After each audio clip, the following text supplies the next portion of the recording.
Okay. Well, ladies and gentlemen, here we are with the infamous Craig Steer. Hey, Craig.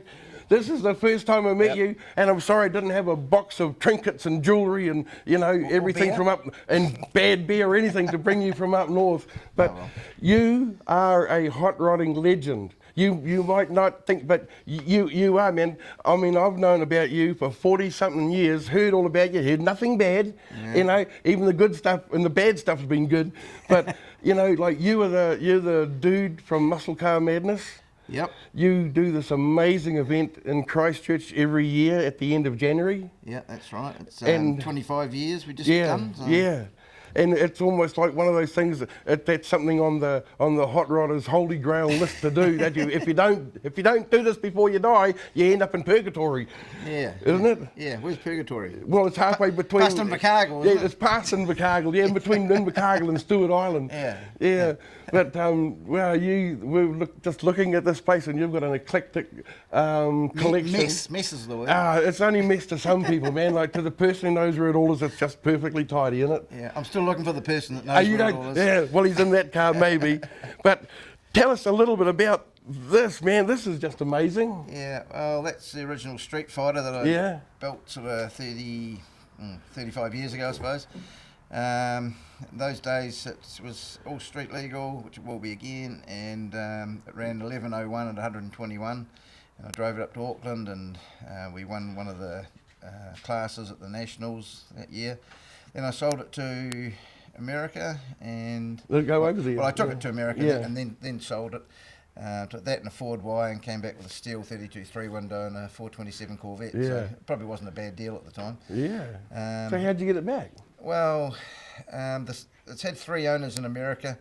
The second owner put on one of those social websites that he had this old drag racing car he had just bought and stated what it was, and thought it came from Australia and wanted any information. So he left his phone number. So I called him up and I said, was it yellow, orange and blue, a Street Fighter on the doors? And he says, yeah, it is. So, you know, we stayed in contact all the way through.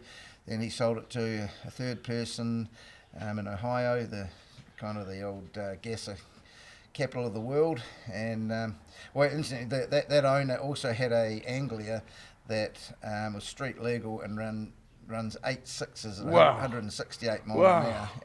And his wife, they're both in the 70s, and once a week he goes down and gets the mail in it. Yeah, really? Yeah. So that's a pretty cool mail getter. Pretty insane.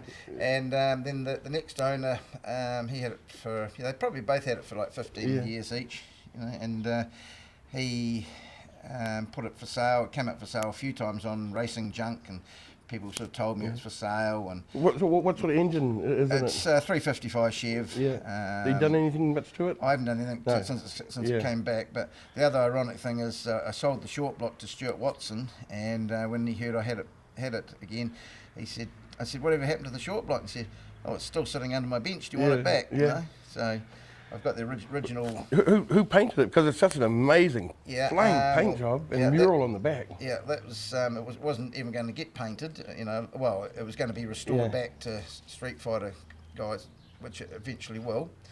But what's happened? Mike Lavallee from Washington, that runs Killer Paint, and he's the inventor of TrueFire, was over here doing a course, and he was a few short, you know, of people and things, and one of the project cars he was going to paint didn't eventuate. Lucky you. Yeah, so I thought, well, how often do you get one of the top custom painters in the world there that you can kind of afford? Or like that mural on the back, like the detail. You know, it's insane. It's you've got to keep looking and looking and looking. And the worst thing is it's got a ponytail with grey hair, and supposedly, so it's well, I mean, almost picture perfect, isn't it? Yeah. Oh, it could have been you. Could have been me. Yeah. Realistic. Realistically, yeah.